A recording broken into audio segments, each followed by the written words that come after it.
Assalamualaikum wahai sahabat.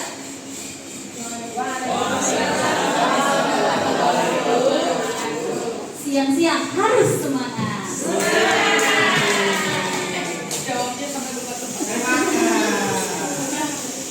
Pergi ke pasar membeli paprika. Pulangnya melewati goa. Sebelum presentasi dibuka, mari awali dengan berdoa. Bismillahirrahmanirrahim. Terima kasih kepada Bapak Ibu yang sudah berkenan hadir memenuhi undangan saya untuk mengikuti acara diseminasi budaya positif. Oke, baik. Kita mulai dengan pertanyaan pemantik, ya. Menurut Bapak Ibu, yang nomor 1, hukuman dapat mendisiplinkan anak. Setuju atau tidak setuju? Setuju. Setuju ya Bapak Ibu ya. Oke, yang kedua, pemberian hukuman dengan hal positif seperti membaca atau membersihkan halaman sekolah dapat meningkatkan disiplin anak. Setuju atau tidak setuju? Setuju ya Bapak Ibu. Yang ketiga, memberi penghargaan dapat meningkatkan motivasi belajar anak. Jadi kita ketiga-tiganya setuju ya Bapak Ibu ya. Dan itu juga kita lakukan ya Bapak Ibu ya. Baik. Materi kita pada hari ini tentang budaya positif terkait dengan pertanyaan pemantik ini, yaitu apakah ada hukuman, pemberian penghargaan, terus kemudian juga motivasi. Topik dalam diseminasi hari ini yang pertama kita akan membahas paradigma baru, disiplin positif dan nilai-nilai kebajikan yang universal. Kedua, teori motivasi, hukuman, penghargaan dan restitusi. Ketiga, keyakinan kelas. Keempat, oke, baik, fokus lagi Bapak Ibu ya. Pembelajaran pertama kita mulai dengan paradigma baru, disiplin positif dan nilai-nilai kebajikan universal. Bapak Ibu duduknya berpasang-pasangan ya. Bu ini duduk dengan Yusuf. Karena kita mau bermain berpasang-pasangan. Kita bikin romantis. Oke, baik. Jadi permainannya ada yang menjadi A, ada yang menjadi B, ya. Oke, kita anggap di dalam tangan kita karena nggak ada kertas ya, jadi kita anggap nanti si A itu akan mengepalkan tangan, seakan-akan ada sesuatu yang berharga sekali di dalam tangan Bapak Ibu. Si A mengepalkan tangan sendiri, ya. Kemudian nanti si B akan berusaha sekuat tenaga merayu, membujuk, ya, dengan segala cara apapun agar meminta si A membuka kepalan tangannya.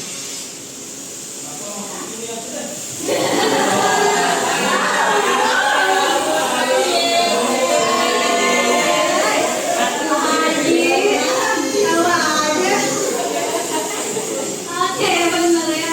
Jadi saya ulangi, si A akan mengepalkan tangan, si B akan berusaha sekuat tenaga meminta si A untuk membuka kepalan tangannya. Boleh dengan bujuk rayu, dengan intimidasi, bahkan boleh, silakan ya. Boleh menghardik, merayu, menyuap, apa saja agar membuka kepalan tangannya. Oke, siap? Silakan disepakati siapa yang A, siapa yang B. Sudah disepakati ya? Oke, sudah disepakati?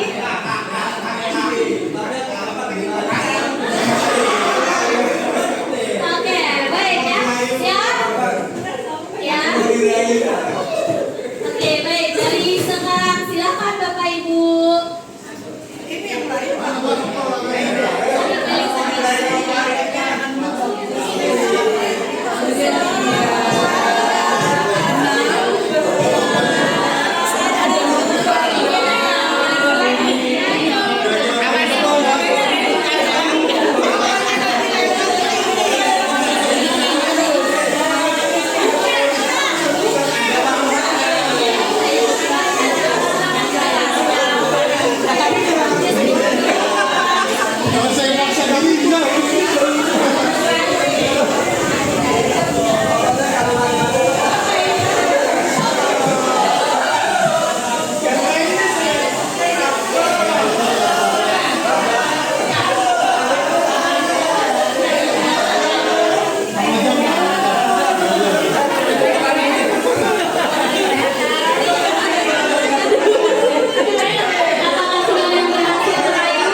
pribadi. Bismillahirrahmanirrahim. Waktu saya merayu buku ini untuk membuka apa di dalamnya, nggak mau, takut, malu dan sebagainya. Tapi ketika saya bilang nggak apa-apa, kalau anak soleha itu patuh sama ibu.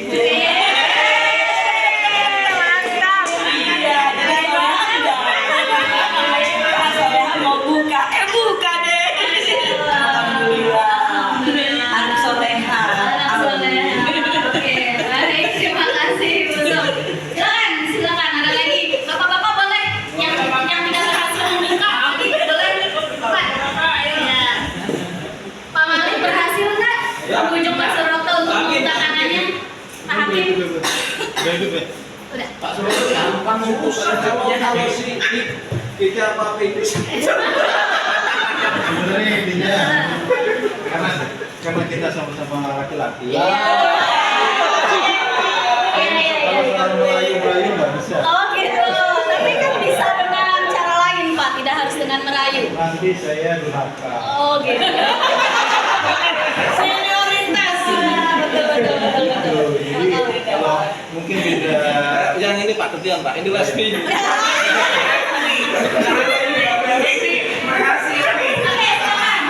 Alhamdulillah. Iya Pak Ridwan. Oh, gampang itu. Tapi dengan rayuan dengan nyanyi doang. Lagu apa Pak? Lagu apa Pak? Memandangmu. Oke, baik. Tepuk tangan dong. Punya pengalaman ya. Kayaknya nih Bu Dewi juga seru tuh sama Bu Ucu tuh ya pengalamannya. Boleh. Siapa yang mau kepalkan tangan tadi? Oke. Awalnya saya masih mempertahankan karena ini sesuatu yang berharga gitu. Ketika dulu bilang gila gitu, saya baru mau membuka keburu dahar. Tadi mempertahankan ya? Siapa yang Mempertahankan Om Sofi. Ya, coba. Bu Sofi boleh? belum buka. Belum kebuka. Sudah berbagai rayuan. Saya lakukan hari Tetap ya, nggak mau kesal ya. Nggak usah ya. Oke. Ini tadi juga bertahan ya? Nggak ya? Oh, Betty bertahan. Apa alasannya Betty bertahan tidak bertahan? pokoknya soalnya kurang mantap saya.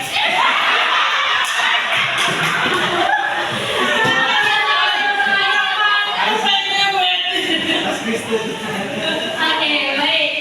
Terima kasih luar biasa pengalaman. Dari yang sudah kita lakukan bersama-sama tadi, itu bagaikan sebuah paradigma di mana ada teori kontrol, yaitu teori pilihan. Nah, di dalam teori kontrol ini kita pernah juga melakukannya bersama peserta kita.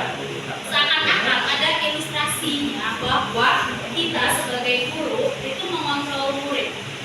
Ya, jadi kita tadi ibaratnya dalam permainan tadi ada yang sebagai gurunya, ada yang sebagai siswanya. Guru berusaha dengan berbagai cara agar murid itu mau mengikuti. Ya, murid itu mau mengikuti dari gurunya tersebut. Itu paradigma dahulu, pemikiran kita dahulu. Pokoknya apapun murid harus nurut sama gurunya. Harus nurut. Kalau enggak tadi walat katanya. Gitu ya. Nah, kita mulai memasuki paradigma baru, di mana murid itu memiliki keteguhannya masing-masing berdasarkan alasannya masing-masing. Seperti tadi alasannya kurang rajin mantap, alasannya menjadi pengen anak soleha, gitu ya. Macam-macam alasannya mempertahankan apa yang diinginkan. Nah, ilustrasi ini bisa dianggap paradigma yang sebelumnya, dan kita akan masuk ke paradigma baru, yaitu di mana ilusi guru mengontrol murid, ilusi bahwa ini dan membuat orang merasa bersalah dapat mengeluarkan karakter kayak tadi. Kamu kalau misalnya kalau buka, kamu sama soleha, gitu ya.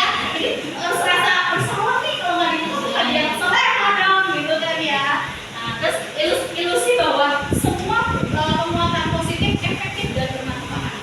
Tadi misalnya ya dirayu dengan berbagai macam rayuan, selain dari jangan soleha, oh nanti kita kasih nilai yang bagus nih kalau misalnya dibuka aku jajanin deh, gitu kan. Rayuannya mantap, tapi kalau berarti berapa? Ilusi bahwa orang dewasa memiliki hak untuk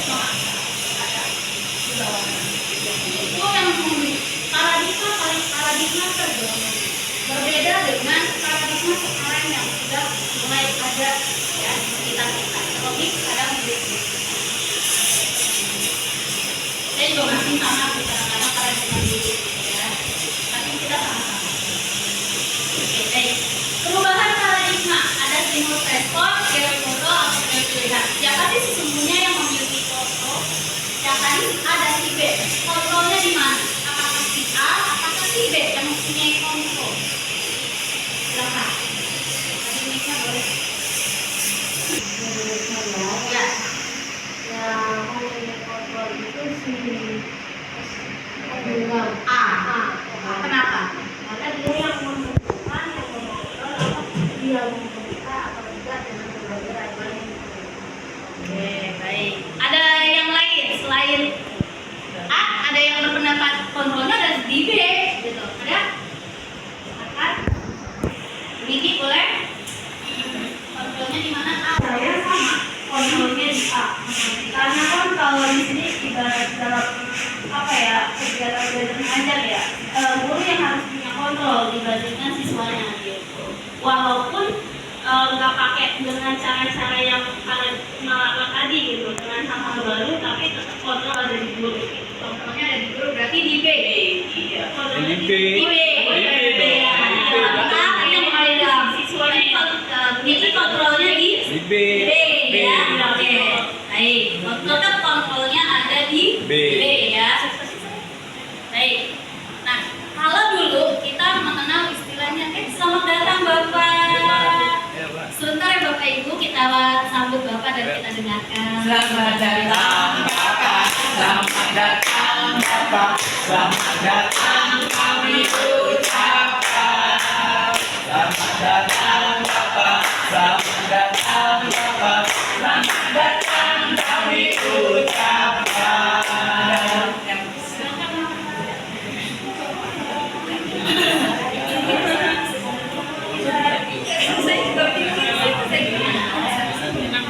Terima kasih Bu Yati. Terus saya jadi ulang ya. Terima kasih. Assalamualaikum warahmatullahi wabarakatuh. Ya, saya ucapkan terima kasih kepada Ibu Erni Mutia, Bapak Ibu Guru yang sudah bersedia hadir di ruang aula ini ya dalam rangka diseminasi calon Buddha ya yang kebetulan materi hari ini moto 4 budaya positif. Bapak Ibu yang saya hormati, kegiatan ini disampaikan untuk saling berbagi ya, Bapak Ibu berbagi karena di dalam modul ini tentang budaya positif ini sangat bagus sekali ya, bagaimana nanti Bapak Ibu bisa menerapkan suasana di kelas yang penuh dengan kenyamanan, ketika anak-anak bisa belajar dengan tenang karena sudah diatur sebelumnya dengan hal-hal yang positif. Anak-anak sudah mungkin dengan perjanjian, dengan istilah kita pernah belajar ya Bapak Ibu. Nah seperti itu. Jadi saya berpesan silakan diikuti, disimak dengan baik bagaimana budaya positif ini bisa nanti diterapkan di semua kelas Bapak Ibu. Ya, ini suatu hal yang sangat bagus sekali menurut saya. Saya kira ini bisa dilanjutkan Bapak Ibu. Terima kasih Bu Erni. Lebih kurangnya mohon maaf. Assalamualaikum warahmatullahi wabarakatuh. Waalaikumsalam.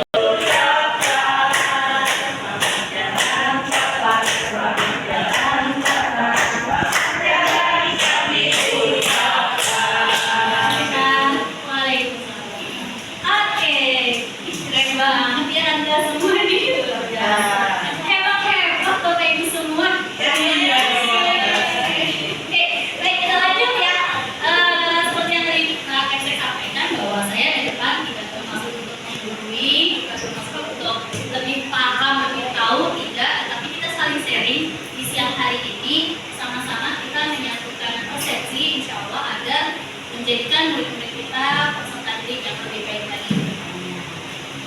Sama di sini luar biasa banyak saya juga saya harus banyak belajar sama saya ya. Lanjut ya. Kalau dulu kita mengenal adanya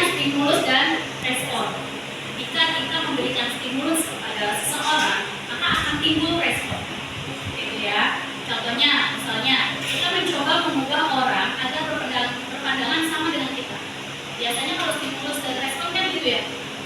Iya, kita ngasih stimulus agar orang itu nurut sama kita. Ya.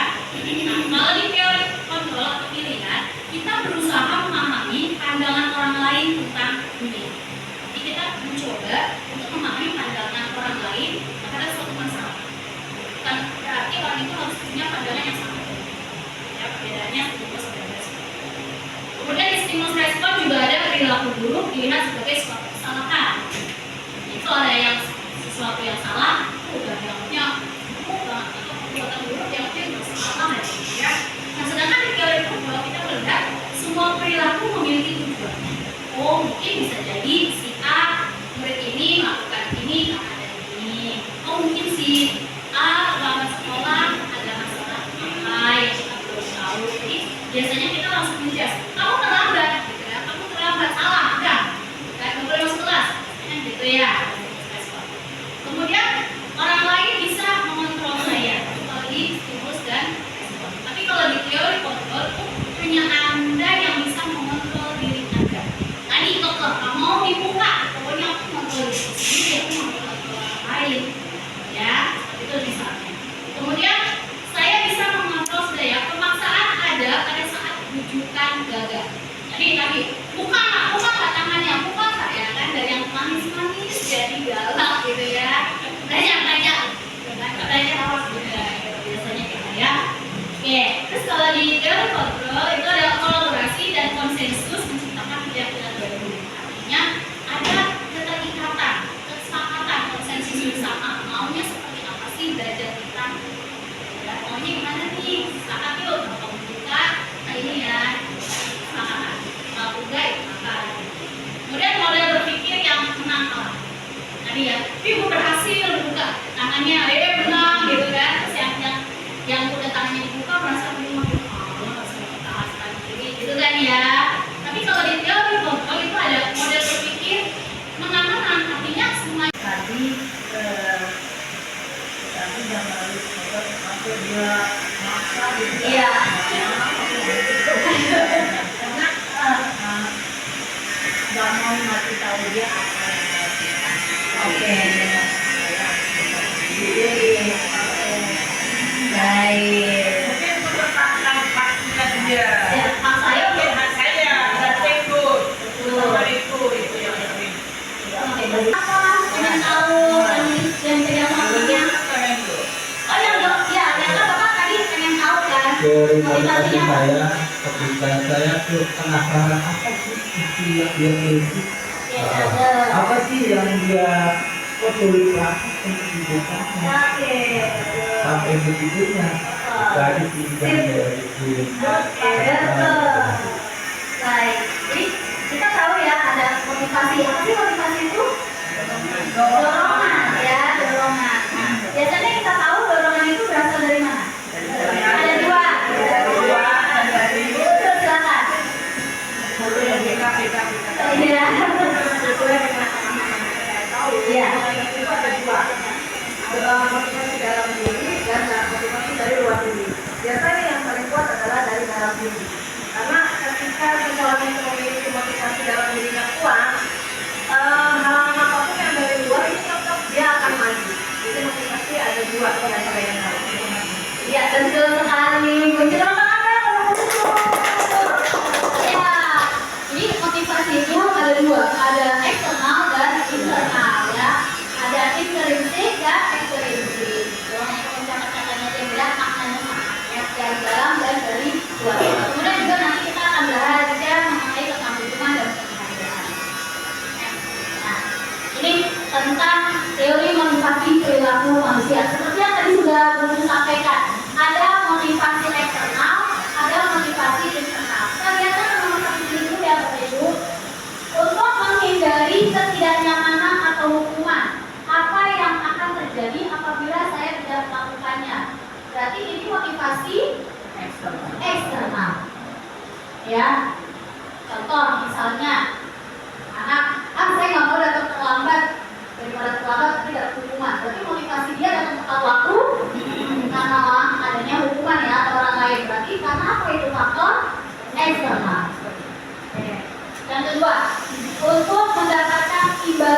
dari orang lain atau institusi. Apa yang akan saya dapatkan apabila saya melakukannya? Contohnya, contoh ya Bapak Ibu, kita kan sudah ikut pelatihan ya Bapak Ibu ya.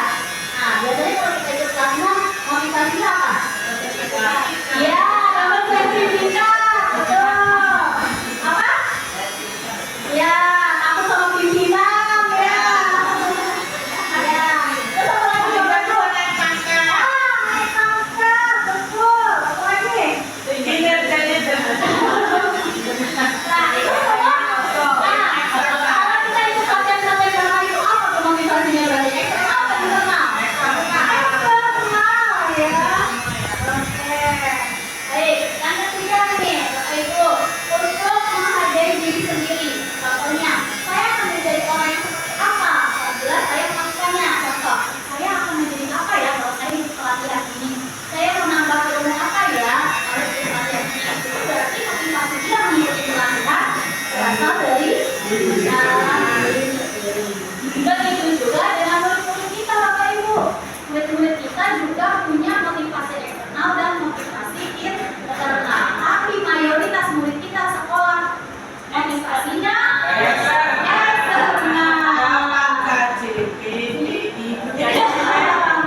Kalau nggak rajin sekolah, PIP cabut. Kalau nggak rajin sekolah, AJB cabut gitu ya. Kalau nggak sekolah nggak dapat apa? Iya, yang pernah sebut tahu itu. Ya tentu menurut saya ini baik-baik aja semua. Ya, jadi betul Bapak Ibu, mayoritas murid-murid kita ke sekolah itu karena didasari oleh motivasi eksternal. Ada nggak yang motivasi internal? Ada. Tapi berapa persennya ya? Betul. Nah, mau nggak murid-murid kita hampir 50 lebih lah gitu ya. Sekolah itu karena termotivasi dari diri sendiri. Saya akan menjadi apa sih kalau saya sekolah? Lulus SMP, bukannya akan cuma pengen jadi pengamen model-model. Kalau misalnya putus di jalan nggak sekolah gitu ya. Kenapa nih Pak? Oh anak-anak, oh ya model-model ya. Jadi kita karena sepakat ya Bapak Ibu, murid-murid kita di sini masih motivasinya eksternal. Mereka belajar ke sekolah. Bagaimana caranya untuk menimbulkan motivasi internal? Yuk kita sama sharing ya. Nah, menurut Kinerja Dewantara, oh ya Bapak Ibu ya, Kinerja Dewantara ya, kita. Oke, menurut beliau, merdeka itu artinya tidak hanya terlepas dari perintah, akan tetapi juga cakap membuat memerintahkan diri sendiri. Ya, karena beliau kan sebelumnya dari zaman penjajahan, ya. Kita sering diperintah-perintah kan, kalau dulu ya, belajar diperintah. Nah, kita ingin merdeka. Namun, Pak Kinerja Dewantara punya pemikiran jauh ke depan. Merdeka itu tidak hanya merdeka merebut kemerdekaan, tetapi merdeka secara individu pribadi manusia masing-masing. Di mana artinya merdeka tidak hanya terlepas dari perintah, tetapi bagaimana cakap, mampu, ya, mampu memerintah diri sendiri. Gitu ya. Itu tadi untuk pelatihan.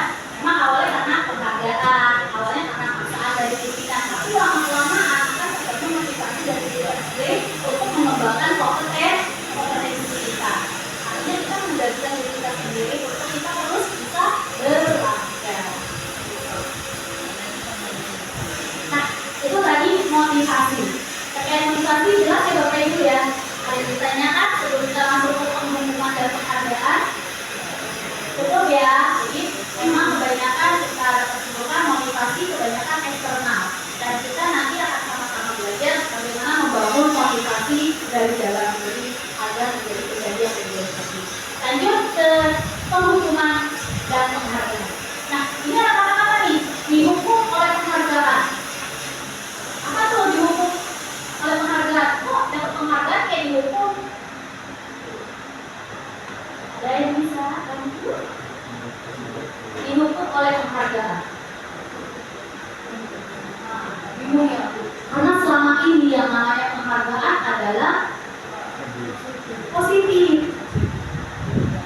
Kok ini dihukum oleh penghargaan? Kok bisa? Dihukum oleh penghargaan? Ya, silakan Mem. Monggo Mem.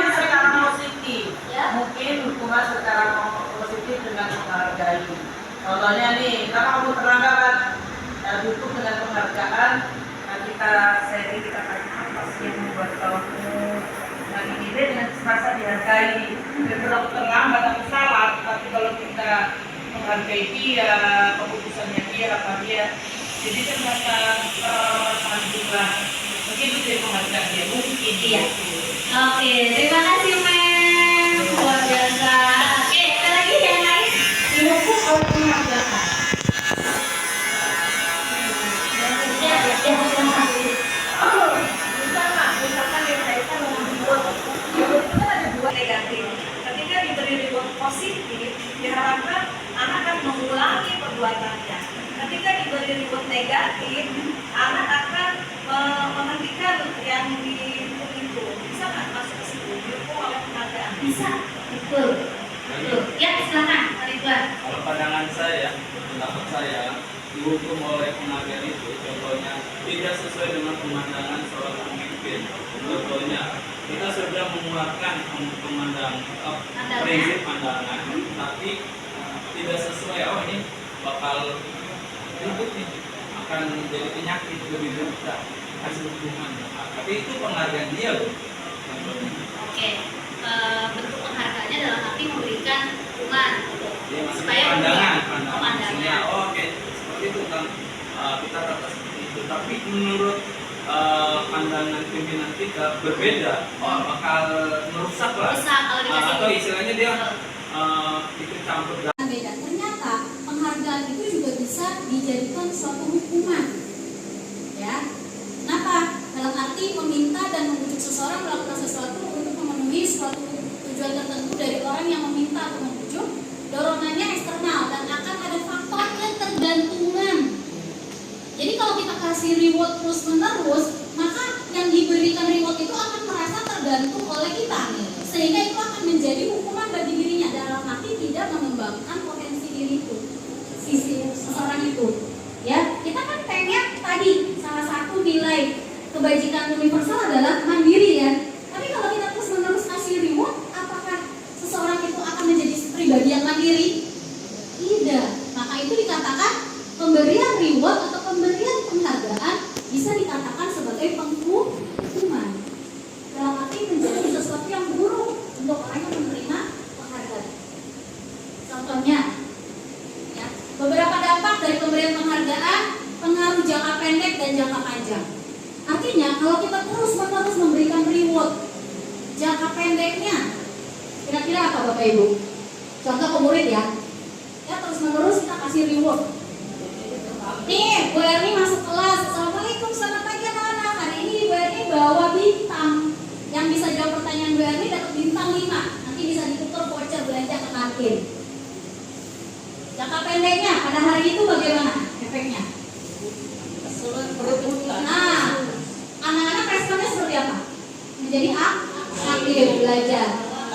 Nah, jangka panjangnya kalau besok nih saya masuk lagi, monggo Ibu silakan. Kalau Bu Erni masuk lagi hari minggu berikutnya nggak bawa bintang, kira-kira responnya apa? Males, ditanyain, pasif. Nah, betul itu. Jadi jangka pendeknya anak-anak akan termotivasi, tapi jangka panjangnya motivasinya sesaat aja di hari itu aja. Seperti itu. Ya, yang berikutnya penghargaan menghukum. Penghargaan menghukum ini maksudnya contohnya gini, Bapak Ibu. Ada anak yang rajin, setiap pelajaran nanya mulu, saya Pak, saya Bu, saya Pak, saya Bu. Terus selalu kita kasih reward, bagus Rituan, kamu pintar, jawabannya benar. Dikasih pertanyaan lagi, bagus Rituan, terus Rituan yang disebut. Kira-kira yang lain bagaimana Bapak Ibu? Nah, ketika temannya ngiri, apa yang terjadi dengan Rituan? Bully, dimusuhi, penghukuman gak buat Rituan? Misalnya ya, maaf ya Pak Ridwan, contoh. Jadi penghargaan yang kita berikan kepada seseorang juga menjadi penghukuman untuk dirinya karena dia akan dijauhi oleh Tuhan. Ya. Lanjut, penghargaan mengurangi ketepatan. Beri pujian sama anak yang berprestasinya tinggi, tapi prestasi reward. Kemudian yang sedang juga kasih juga reward. Biasa-biasa tergantung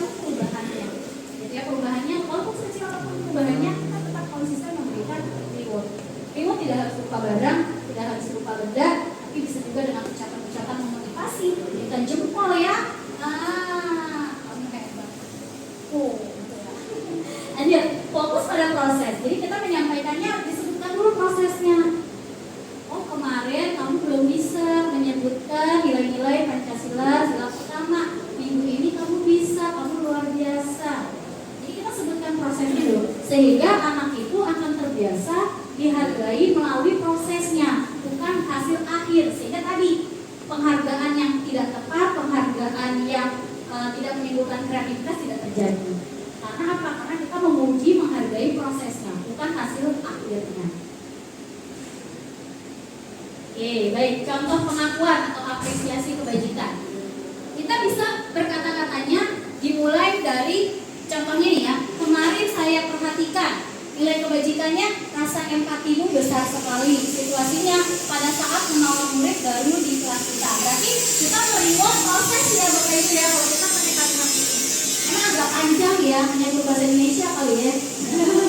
Yang bisa berkata-kata panjang, tapi tidak, kita semua bisa Bapak Ibu ya. Kemudian saya menghargai kepedulianmu pada saat kamu membantu teman-temanmu di tugas kelompok. Terima kasih untuk rasa tanggung jawabmu pada saat kamu memungut kertas yang berserakan di lantai. Artinya kita memberikan reward terhadap prosesnya. Ya, ini contoh aja. Banyak kata-kata yang lain. Nah, Bapak Ibu, di sini ada beberapa tindakan guru. Kita tentukan tindakan ini berupa hukuman atau konsekuensi. Ya. Mencatat 100 kali di dalam buku kalimat saya tidak akan terlambat lagi karena terlambat ke sekolah. Itu hukuman atau konsekuensi? Hukuman atau konsekuensi? Mencatat 100 kalimat di buku karena dia terlambat. Hukuman ya. Yang kedua, lari mengelilingi lapangan basket 2 kali karena terlambat. Hukuman. Murid diminta untuk push up 15 menit karena tidak menggunakan masker. Hukuman. Menggantikan kertas tugas teman yang telah dicoret-coret. Konsekuensi. Membersihkan tumpahan air di meja karena kesenggol. Konsekuensi. Murid disuruh untuk tidak mengenakan sepatu seharian karena sepatunya warnanya beda dari ketentuan. Kakeknya hitam harusnya, kakeknya putih, disuruh lepas sepatunya. Hukuman. Lari mengelilingi lapangan basket 2 kali karena terlambat 10 menit di pelajaran PJOK. Hukuman atau konsekuensi? Sedikit ragu-ragu. Hukuman atau konsekuensi? Sedikit. Mengelilingi lapangan basket 2 kali karena terlambat di pelajaran PJOK 15 menit. Hukuman atau konsekuensi?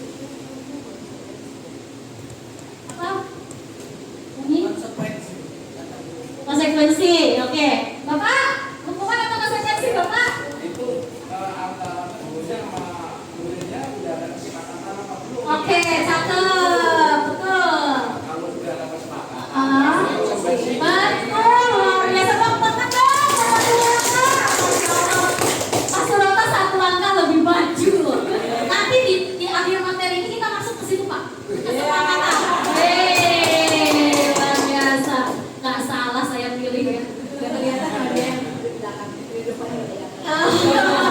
Menunjukkan ke anak buah langsung. Oke, ini hasil jawabannya ya Bapak Ibu.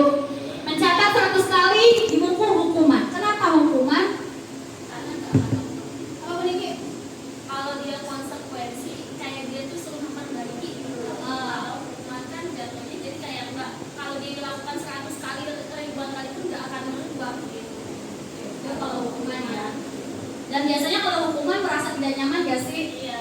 Ya, biasanya kalau hukuman itu rasanya ketidaknyamanan terhadap orang yang mendapatkan hukuman. Lari mengelilingi lapangan basket karena terlambat hukuman. Gak nyaman lah, ya kan? Lari capek ya. Murid diminta push up 15 kali karena tidak menggunakan masker. Hukuman. Terkadang hukuman itu selain tidak nyaman, tetapi biasanya bentuknya itu tidak sesuai dengan kesalahan. Iya, becak. Lihat ya, menggantikan tugas yang cerdas tadi betul konsekuensi karena tidak merusak.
sehingga mereka bisa kembali pada kelompok mereka dengan karakter yang lebih kuat. Restitusi juga merupakan proses kolaborasi dalam mengajarkan murid untuk mencari solusi dari masalahnya. Apa yang mereka ingin menjadi tujuan kuliah dan bagaimana mereka harus contoh tadi sumpah ya, jadi mereka menerapkan diskusi alhamdulillah luar biasa, menanyakan dulu alasannya kenapa tidak tertarik belajar matematika atau suka menggambar gitu ya, cari tahu kenali dulu masalahnya sehingga anak itu nanti akan dia perbuat bahwa kalau dia melakukan suatu kesalahan harus ada konsekuensinya gitu ya, memperbaiki hubungan ya. Jadi kita tadi nggak langsung main menghukum aja sehingga hubungan guru dan murid jadinya jauh, membenci ya, tidak pernah takut, ketemu besok-besok langsung kabur gitu ya, nggak mau ketemu gitu. Oke, tawaran bukan paksaan. Kita tawarkan ya, anak nggak piket nih, kamu kenapa nggak pernah piket ya, kan? Kita tawarkan, kamu mau piketnya di hari apa? Mungkin di hari itu kamu ada kegiatan eskul, kita tawarkan dan kita pegang hubungannya ya, kesepakatan Pak Suroto.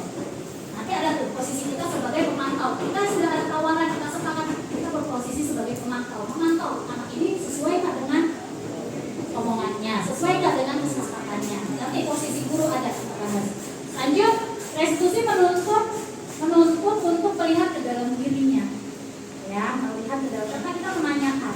Restitusi mencari kebutuhan dasar yang dan tindakan yang diperbuat. Restitusi diri adalah cara yang paling baik. Kemudian fokus pada karakter bukan pada tindakan, fokus pada solusi. Ya, fokus pada mencari solusi bukan mencari-cari kesalahan. Apalagi yang mungkin menjadi kesalahan yang lalu. Ya. Kemudian restitusi merupakan kodeks yang berbuat salah pada kelompok hatinya. Dia akan menjadi pribadi yang lebih baik lagi sehingga bisa diterima oleh kelompok. Sudah Bapak Ibu restitusi ya. Nah ini Pak materi keyakinan kelas yang tadi sudah di-spill ya sama Pak Suroto. Keyakinan kelas. Kan kadang-kadang kita suka buat tuh kelas buat kita aja. Dan juga memfasilitasi sehingga penyampaian materi-materi ini kita jadi lebih luas nih. Nanti dipraktekkan di kelas juga kayak semua. Alhamdulillah bisa mencapai lingkungan positif. Setelah semua dalam pelajaran Bapak Ibu menciptakan lingkungan yang positif, akan terciptalah budaya yang positif. Insya Allah. Amin. Oke, menurut Bapak Ibu yang mana keyakinan kelas? Ini ada contoh dari TK Dharma Wanita. Judulnya Kepala Kelas. Datang ke kamu, mengerjakan salah, menjaga kebersihan sekolah, dan juga kegiatan belajar. Yang kanan kesepakatan kelas. Kami guru dan murid yang saling menyayangi. Kami murid yang semangat belajar. Kami murid yang peduli dengan teman-teman. Kira-kira kata-kata mana yang merupakan kesepakatan kelas, mana yang keyakinan kelas? Order atau banyak orang ada. Yang A itu yang A ya. Ini kesepakatan. Iya. Ini kesepakatan apa keyakinan kelasnya? Saling menyayangi. Enggak, tapi kami dan guru. Ya, kami dan gurunya kesepakatan. Saling menyayanginya keyakinan. Nilai-nilai universal. Saling menyayangi. Ya, semangat. Ya, nilainya. Peduli. Ya, itu adalah keyakinan kelas. Nilai-nilai yang hadir dalam kelas kita berdasarkan kesepakatan kelas yang sudah kita sepakati bersama. Iya, boleh nanti coklatnya dimakan. Di jajanan saya boleh makan coklat. Yang penting Bapak Ibu nanti bawa makanan saya juga ada. Oke, selalu kembalikan buku ke tempatnya. Kesepakatan. Keyakinan kelasnya nilainya seperti apa? Misalnya, kalau selalu mengembalikan buku ke tempatnya, berarti nilai keyakinan kelasnya apa? Kembalikan kelas. Tangguh. Jadi ini nilainya ya. Ya, nilainya. Nilai keyakinan kelasnya. Dilarang mengganggu orang lain. Nilai keyakinan kelasnya.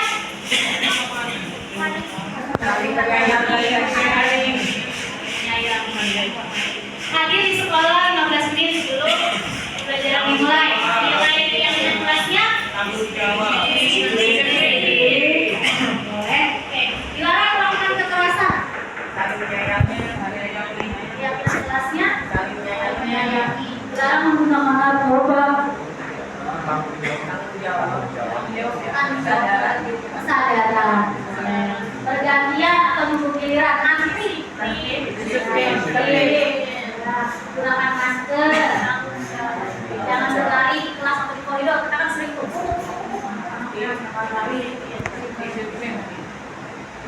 Ini dia.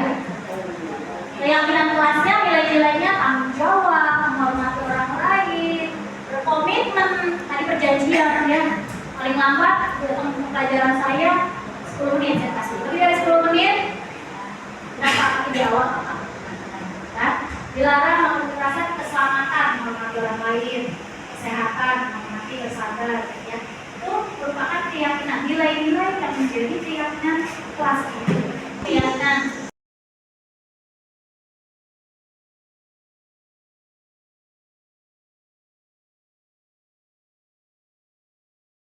di jenjang kelas berikutnya. Nah, untuk awal di dalam kelas kalian yang baru ini, Ibu akan membuat kita keyakinan kelas. Keyakinan kelas itu apa sih? Ada yang tahu nggak? Apa itu keyakinan kelas? Yakin, keyakinan. Yakin berarti artinya apa? Percaya, percaya kelas. Berarti kita percaya kelas ini bisa membuat kita nyaman dalam belajar. Kelas ini yang kita yakini bisa mengantarkan kita menjadi pribadi yang lebih baik dari sebelumnya. Nah, keyakinan kelas ini didukung oleh nilai-nilai yang kita sepakati, nilai-nilai baik, budaya positif baik yang kita yakini bisa mengantarkan kita menjadi orang-orang yang lebih baik. Contohnya, misalnya di dalam kelas ini ada nilai-nilai yang namanya kerjasama. Bisa kita implementasikan atau kita praktekkan dalam bentuk kerja kelompok, tugas piket bersama, ya kan? Apalagi untuk nilai kerjasama banyak. Apalagi selain nilai kerjasama, kedisiplinan, seperti itu.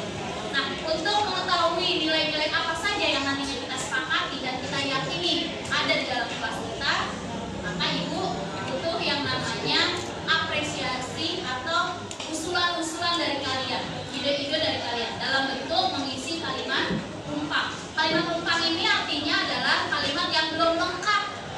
Kalimatnya belum lengkap, harus kalian lengkapi. Contoh, seperti Presiden Soekarno punya cita-cita terhadap Indonesia sebelum Indonesia merdeka.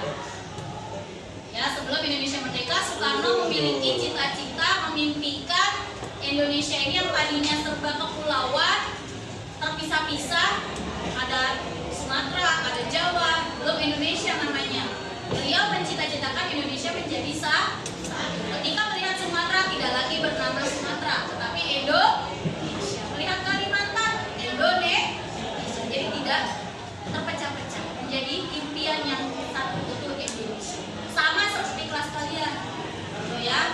Kalian punya cita-cita impian terhadap kelas kalian. Kelas kalian yang seperti apa? Ya, pengennya kalian seperti apa? Nah, kita isi dengan kalimat rumpang ini.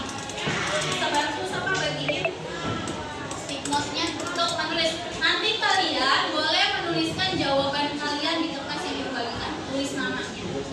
Oke ya? Bagi dua, boleh? Boleh menjawab pertanyaan nomor 1. Ya, nomor 1. Kita memimpikan kelas yang, nah, di impian kalian di kelas 9 ini apa yang kalian impikan tentang kelas kalian? Ya.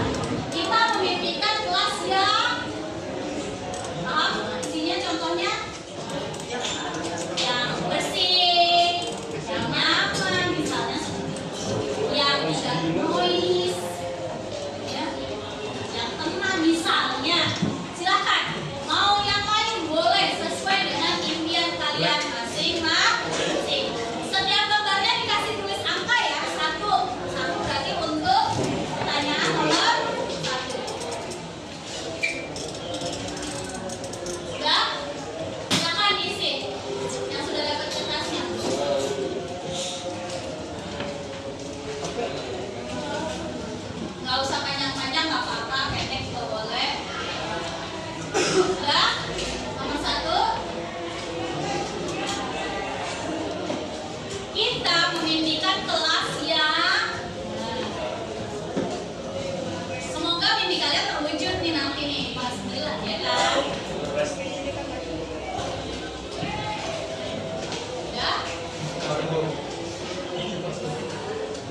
Ya, oke, boleh di sini nomor 4 belum ada yang ngisi, ini nomor 4 nih.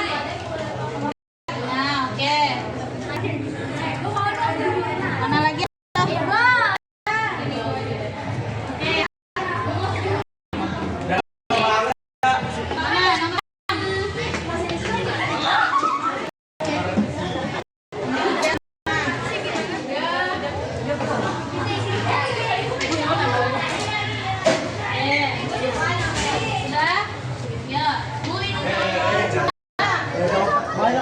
Iya, yang cepat kita solasin.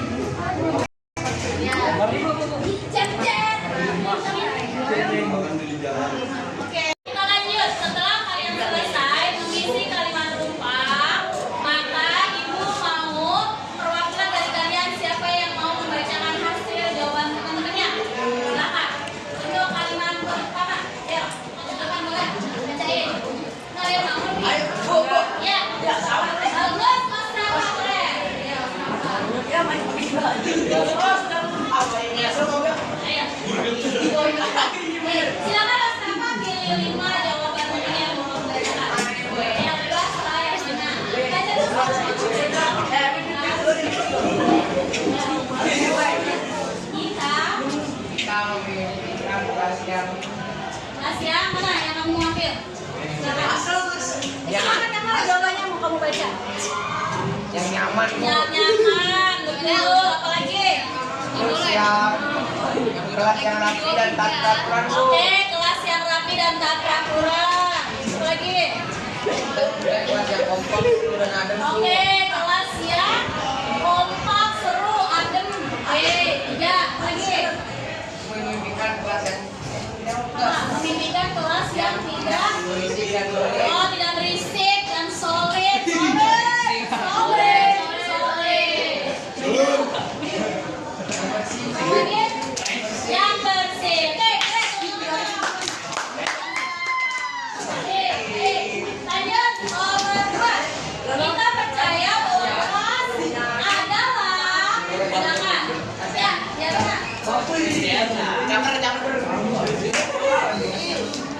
nih, apa?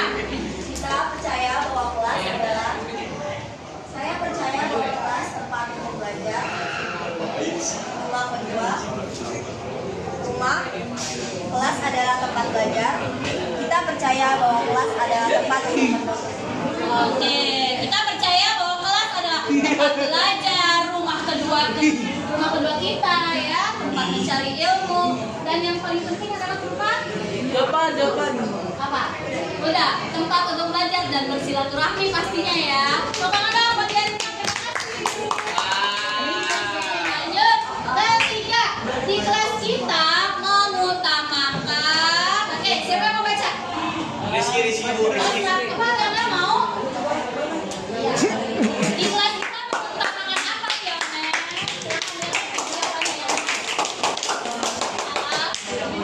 Mengutamakan apa? Baca. Toleransi. Tepuk tangan dong. Kejujuran. Apa lagi oke. Kebersihan. Apa lagi Lana? Lanjut. Apa? Kerukunan. Kelas. Oke, tepuk tangan buat lanjut. Yang keempat, murid di kelas kita sadar betul bahwa siapa? Fatin. Ya, boleh Fatin, silakan.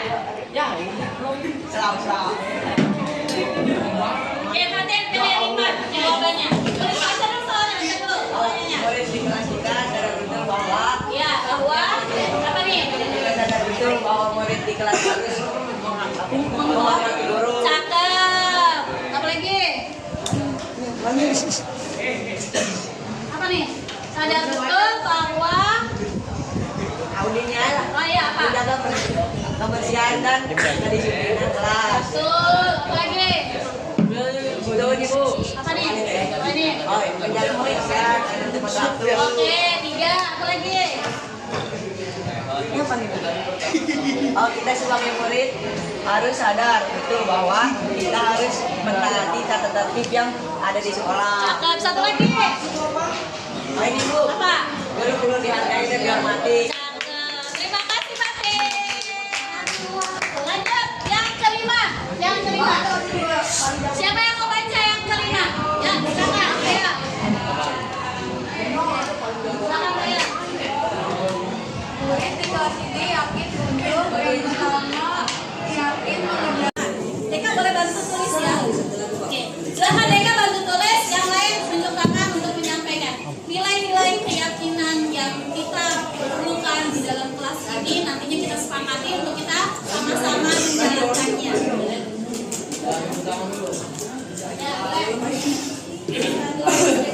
Gimana ya tadi? Gimana?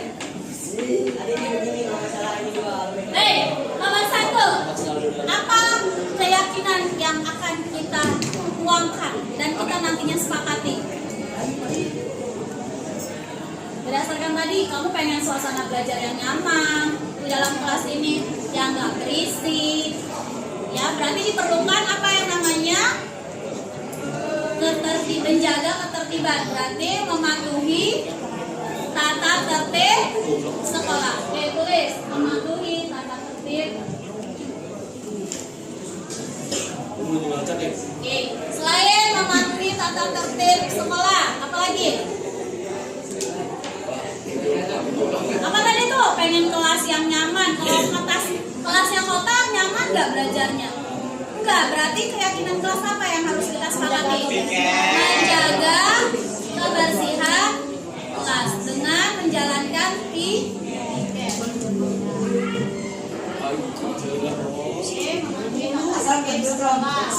Baik, nomor 2. Menjaga kebersihan. Oke, selain menjaga kebersihan, apa lagi? Ayo, apa lagi? Supaya kalian belajarnya di pagi hari gak terganggu dengan temannya yang datangnya terlambat, maka keyakinan kelas yang harus kita sepakati apa? Ya, disiplin waktu. Oke, baik. Nomor 3, disiplin waktu. Disiplin waktu, datang tepat waktu, pulang tepat waktu, jam 2 kurang terpulang, ya kan? Iya. Lanjut. Nomor berikutnya 4, apa lagi? Kelas berapa? Keyakinan kelas apa lagi? Toleransi Bu. Ya, betul. Bagus. Oke. Menjaga. Oke, menjaga toleransi. Apa lagi selain menjaga toleransi? Ada lagi?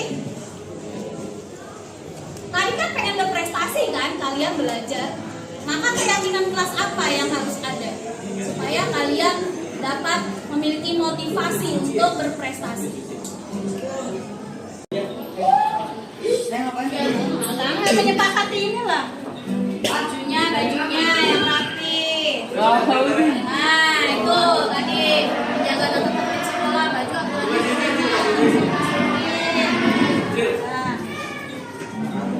Bella. Ya lanjut. Udah, ayo lanjut. Ya. Nah, kita nanti waktunya nggak cukup. Udah. Oke. Betul kan? Habib, saya Habib. Habib, ayo.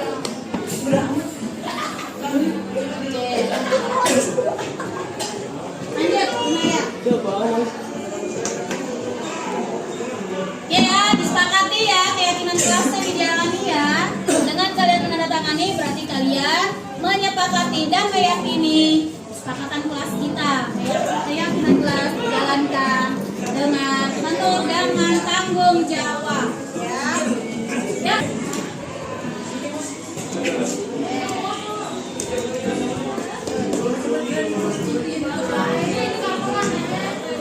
Ayo lanjut atas.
kesepakatan, keyakinan kelas.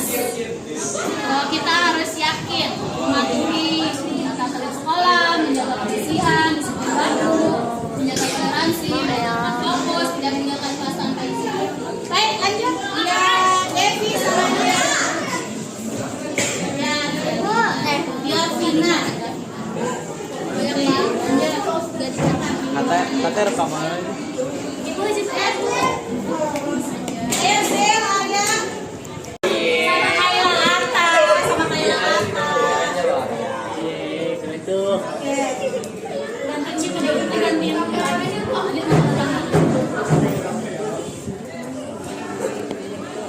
Dan Adit pun muncul dari kamera. Silakan Adit. Foto ya.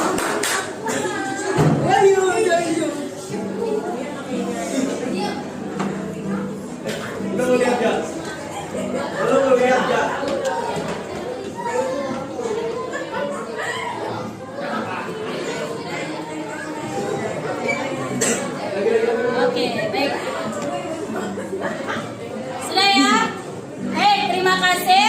Ini sudah menjadi keyakinan kelas kita dan sudah disepakati, ditandatangani dan dilaksanakan. Oke? Oke ya, siap ya? Siap ya, Fatin? Ya, siap. Dilaksanakan. Kalau nanti ada yang tidak melaksanakan, maka ibu akan melakukan pembinaan. Ya, akan ibu lakukan tahap-tahap pembinaan dengan yang disebut itu namanya pembinaan dengan cara restitusi. Ya, nanti apabila kalian ada salah satu dari kalian sering melanggar ini, maka akan adanya pembinaan dari wali kelas. Sepakat ya? Oke, baik. Kalau sudah sepakat, semoga ini semua bisa dipahami dan dilaksanakan dengan baik. Dari ibu cukup sekian. Oke, ada tanggapan. Silakan testimoni dari perwakilan kalian. Silakan berikan tanggapan mengenai proses dari kita memimpikan kelas yang seperti apa, memahami kelas kita bagaimana, yakin bagaimana, sampai menimbulkan menghasilkan keyakinan kelas. Silakan testimoni satu atau dua orang, boleh. Silakan. Yang siapa boleh silakan. Adit. Ya, silakan siapa? Setelah berlangsung ini saya harap kelas ini jadi kompak, jadi semuanya juga beraturan juga. Ya semoga semuanya pada betah di kelas ini. Oke, terima kasih Safa. Oke, satu lagi jawab perwakilan. Ayo, Zil. Hah? Siapa? Zil, boleh. Oke. Bagaimana tadi kan harapannya, sekarang Zil coba bagaimana dari prosesnya? Apa yang kamu rasakan dari proses tadi kita mengisi kalimat sampai menghasilkan keyakinan kelas? Proses yang sudah dilakukan itu seru banget. Kita itu jadi benar-benar bisa berpikir kritis bagaimana caranya kita itu bisa mensukseskan kelas kita agar di masa depan kelak itu bisa menjadi kelas yang sukses. Apa? Ya perhatian, kasih sayang. Aduh, Pak tahu aja ya kalau udah kasih sayang siapa kok? Oke, lanjut. Tahun ini Dimas genap berusia 17 tahun. Dia senang sekali ketika ayahnya mulai mengajarkan cara menyetir mobil. Setiap akhir pekan dia berlatih menyetir. Dia terlihat senang sekali berlatih sampai akhirnya dia bisa menyetir mobil dengan baik dan lancar. Ketika ibunya bertanya pada Dimas apa yang membuat dia ingin bisa menyetir mobil, jawabannya aku senang bisa pergi bersama teman-teman. Kebutuhan apa ya? Kebebasan kemenangan. Kebebasan atau kemenangan? Fun atau freedom? Freedom and fun. Bisa pergi kemana-mana, bebas dan senang ya. Mainnya apa? Gak usah ya pergi-pergi, maka udah bisa naik mobil.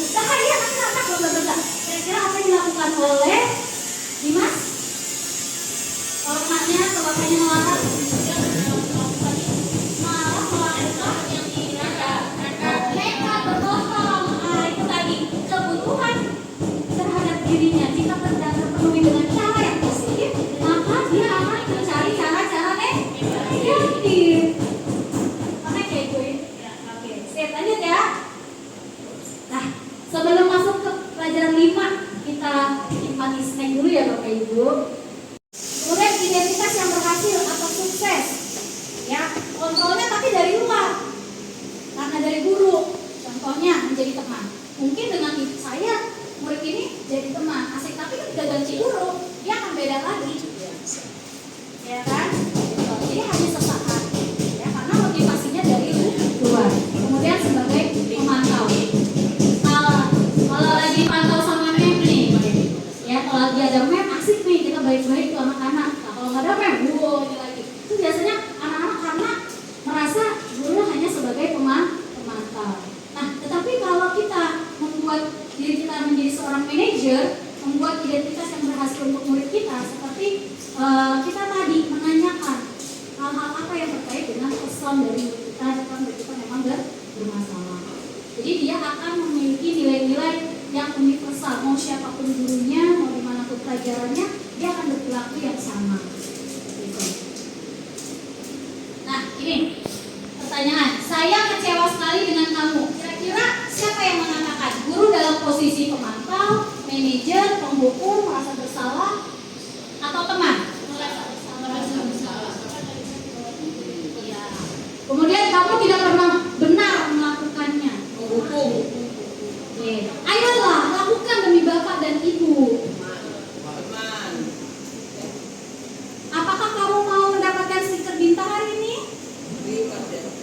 Ya, posisi gurunya sebagai apa? Manajer. Bagaimana kamu bisa menyelesaikan masalah? Manajer. Kamu selalu yang paling terakhir. Pemantau. Oke, kita lihat ya Bapak Ibu. Saya kecewa sekali dengan kamu, membuat orang merasa bersalah. Kamu tidak pernah benar, berarti menghukum, ya. Teman, betul ya, lakukan demi Bapak Ibu, pemantau, manajer, penghukum. Oke, jadi ada beda-bedanya. Semua pernah kita lakukan ya Bapak Ibu ya, cuma kita nggak tahu posisi kita namanya apa. Iya. Dan saya rasa teman-teman guru-guru di 228 semuanya sudah menjadi manajer tanpa disadari, sudah melakukan tindakan sebagai manajer. Nah, yang terakhir segitiga restitusi. Sebagai seorang manajer, apa sih langkah-langkah yang kita harus lakukan? Nah, itu ada namanya segitiga restitusi. Nah, segitiga restitusi ini adalah langkah-langkah tahap kita sebagai manajer. Ya, yang pertama adalah kita menstabilkan identitas. Jika anak itu merasa bermasalah, kita menstabilkan identitasnya dulu di dalam sekolah. Kita menstabilkan dulu supaya anak ini tidak menjadi identitas yang gagal, merasa dirinya menjadi manusia yang selalu Oke, terus kemudian kita lanjut ke tahap berikutnya, memvalidasi kebutuhannya dia. Kira-kira kamu ngatain teman kamu, manggil-manggil nama orang tua, apa sih yang kamu harapkan? Sebenarnya apa sih yang kamu inginkan? Tadi kebutuhannya kan, kalau dia dapatkan dengan positif, nggak akan dia lakukan dengan secara negatif. Kemudian yang terakhir, menanyakan keyakinan. Menurut kamu perilaku yang kamu lakukan ini tidak sesuai dengan nilai-nilai keyakinan yang telah kita sepakati apa? Oh, nggak menghargai teman. Ya. Oke. Terus menurut kamu sebaiknya seperti apa? Nah ini ada kalimat-kalimatnya ya. Guru berkata salah itu hal yang manusiawi, tidak ada manusia yang sempurna. Ini yang menstabilkan identitas. Lanjut, validitas kebutuhan. Kita tanya dulu, kenapa dia melakukan itu, alasannya apa, sehingga kita tahu kebutuhan dasar manusia apa yang tidak terpenuhi secara positif. Lanjut, menanyakan keyakinan. Ya, kamu ingin jadi apa sih? Gitu kan, ke depannya. Kalau kamu begini, gitu. Terus apa yang kamu rasakan ketika melakukan itu, kamu menjadi orang yang mau seperti apa? Menanyakan keyakinan. Oke, nah hal-hal yang demikian bisa kita langsung bisa kita lakukan dalam 30 detik saja, masih intervensi, nggak butuh waktu lama menjelaskan kata-kata dengan kata-kata yang sederhana, pendekatan secara personal. Lanjut. Nah, ini ada Mario sama Dandi kelas 8. dipanggil sama gurunya Pak Joko. Serius Pak Joko. Iya. Nah, dalam makan siang, ini ada nanti saya kasih oleh-oleh sama Bapak Ibu ya. Silakan Bapak Ibu boleh nanti dibaca, kira-kira ini jawabnya nanti aja melalui seperti ini.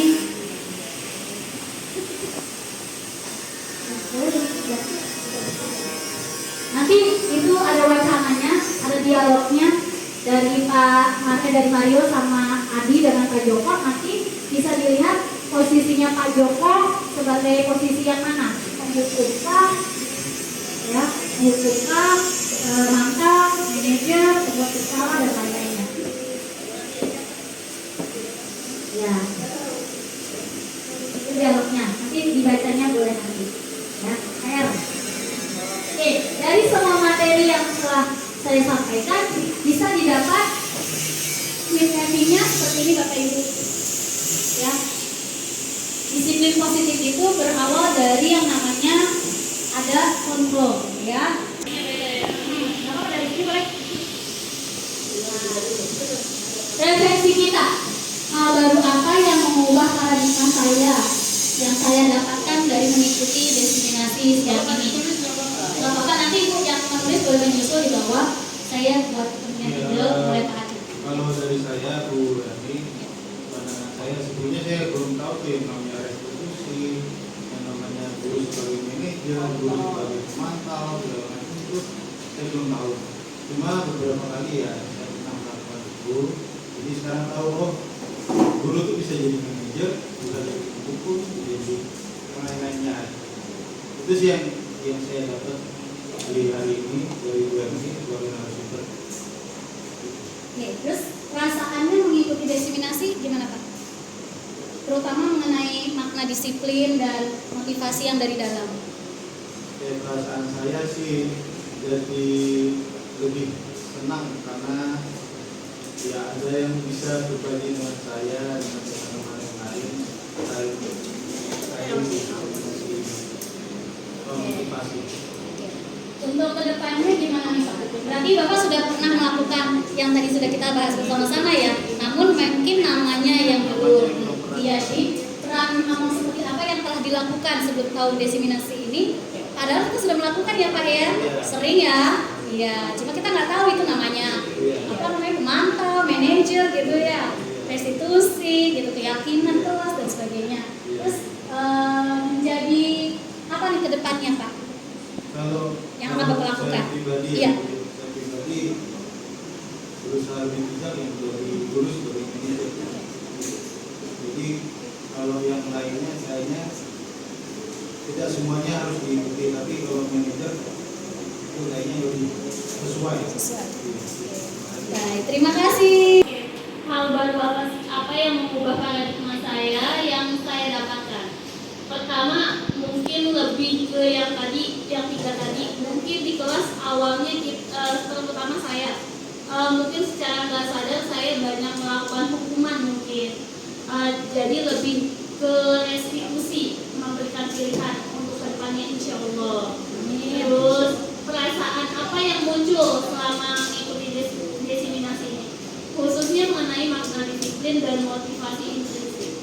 Kalau untuk perasaan senang, karena dengan begini kita lebih tahu ternyata untuk jangka panjang motivasi intrinsik itu yang lebih yang lebih kita makan dibandingkan motivasi ekstrinsi. Terus peran kamu apa yang akan kedepannya dilakukan?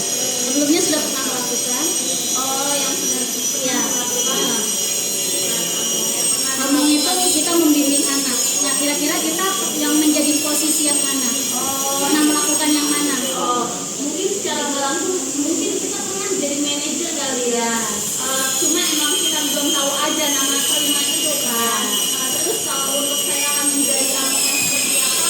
Benar, saya lebih suka yang manajer karena dengan begitu mungkin lebih ke apa ya? Lebih netral kali ya siswa gitu ya. Lebih mengetahui kebutuhan dasarnya guru kita apa, karena pada hakikatnya pendidikan adalah semua bermula dari murid untuk murid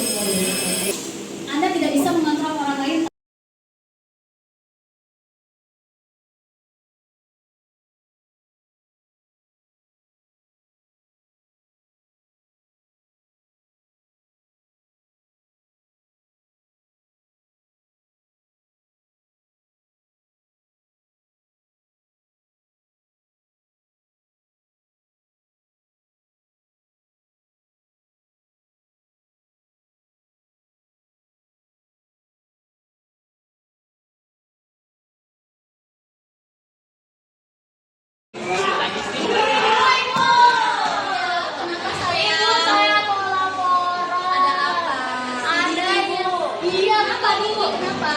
Ingat piket Bu, setiap hari Selasa.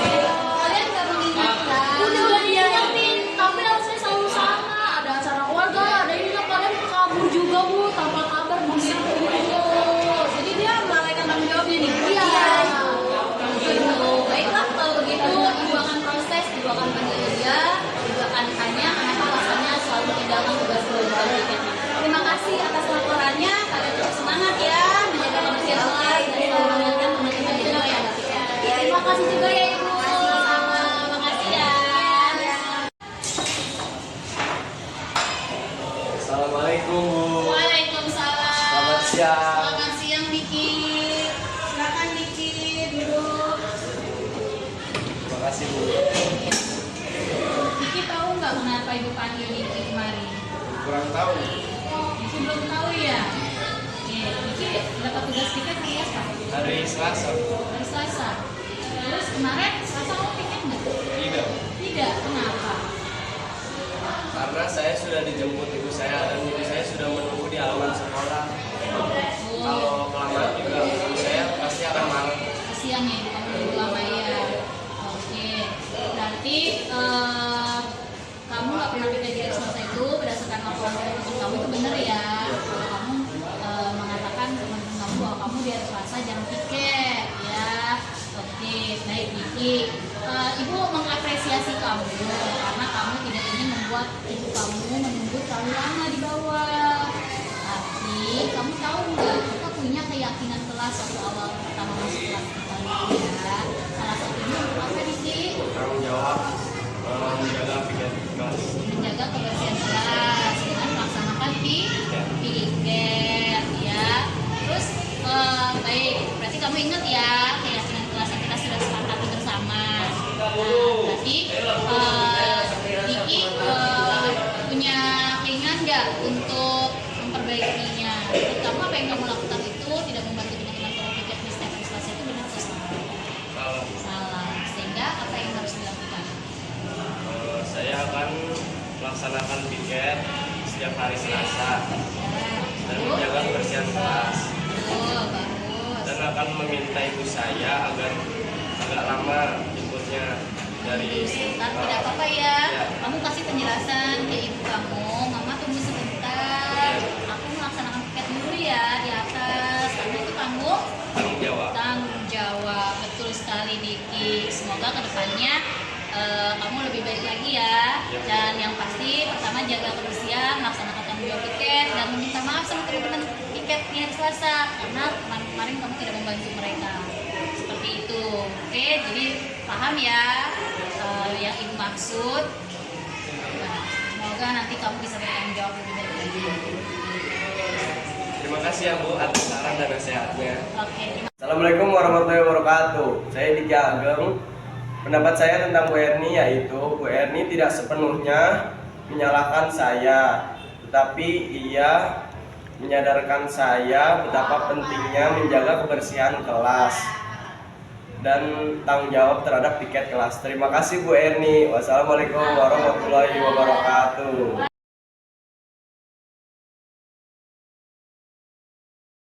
Waalaikumsalam. Ada apa sayang? Kita mau kenapa? Namanya Kaira. Apa Kaira? Ngata-ngatain. Oh gitu. Ngata-ngatain orang tua. Udah sering kayak seperti itu? Sering banget. Terus kemudian kalian merasa Nggak nyaman. Belajarnya jadi terganggu. belajarnya jadi terganggu. Ya aku orang Terus kalian membalas kan? Kalian diam aja.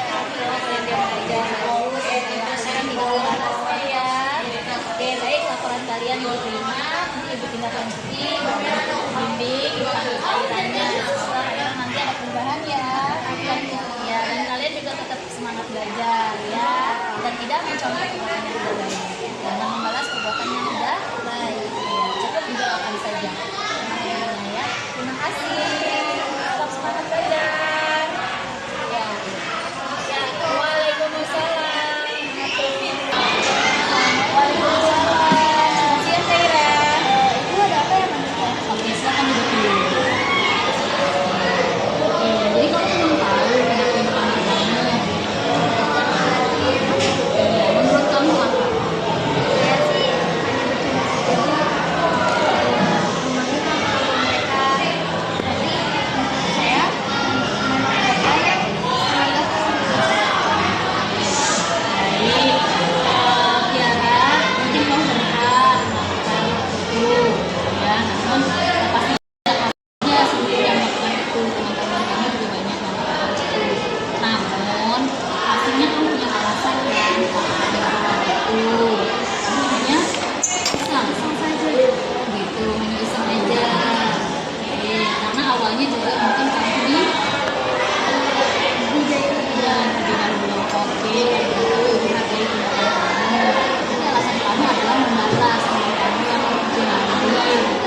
Ibu hargai tindakan kamu, namun untuk hal-hal yang lain, misalnya teman kamu, misalnya itu masih menghargai tindakan kamu. Tapi kalau menurut cara memandang orang tua, menurut kamu apakah boleh hanya sekedar pisang atau bercanda saja? Tidak. Nah sekarang, apakah kamu ingat waktu di awal kelas kita membicarakan mengenai keyakinan kelas atau pelajaran bahwa salah satunya adalah menghargai orang lain. Oke. Terus kemudian apa? Saling menghormati itu bentuknya salah satunya. Iya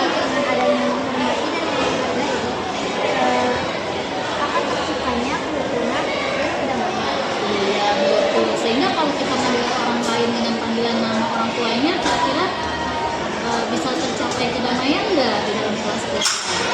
Oke, tidak. Baik, sekarang untuk menciptakan kedamaian itu sendiri atas perbuatan yang kamu lakukan, apa tindakan kamu?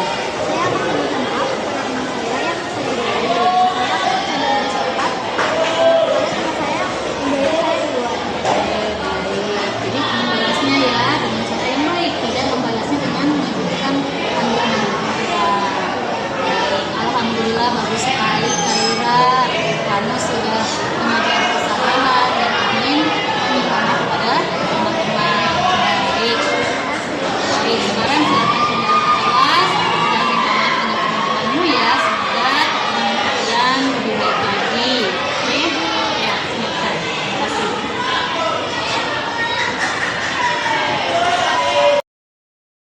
Kaira Mesya Amanda, saya ingin memberikan tanggapan saya terhadap pembinaan Bu Erni terhadap saya. Jadi pembinaan Bu Erni terhadap saya sangat baik dan tidak menyalahkan saya sepenuhnya. Saya akan menjadi lebih baik lagi dan tidak mengulangi hal yang sama. Terima kasih Bu Erni.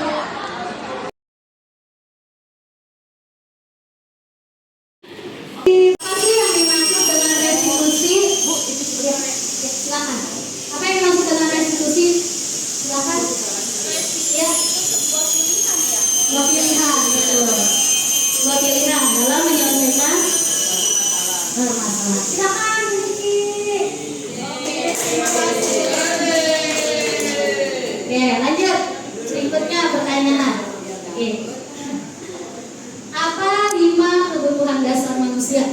Tadi itu survive, Power. Yes. fun, Oke.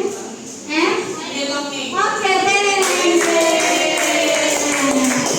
Oke, masih ada 2 lagi ya Bapak Ibu.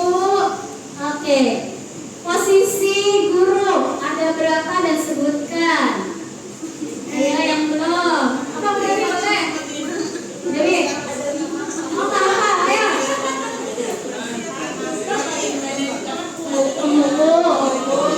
Iya. Iya. Membuat rasa bersalah. Bu Dewi mau jadi yang mana posisinya? Menjadi manajer. Oke. Nanti di perusahaan saya jadi manajer. Oke.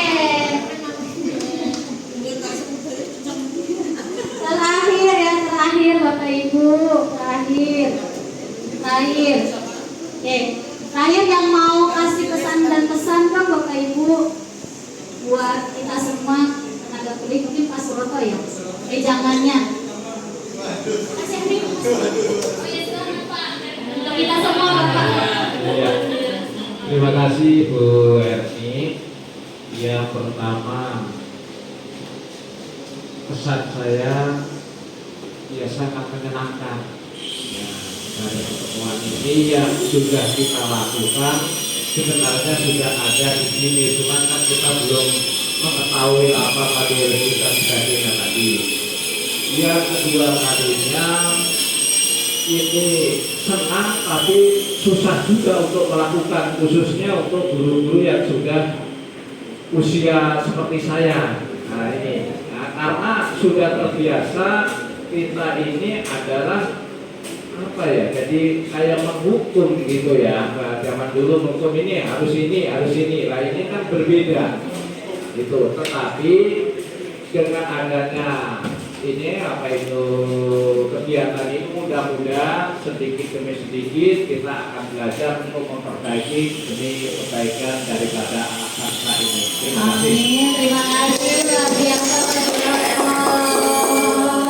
Terima kasih Bapak. Oke. Luar biasa.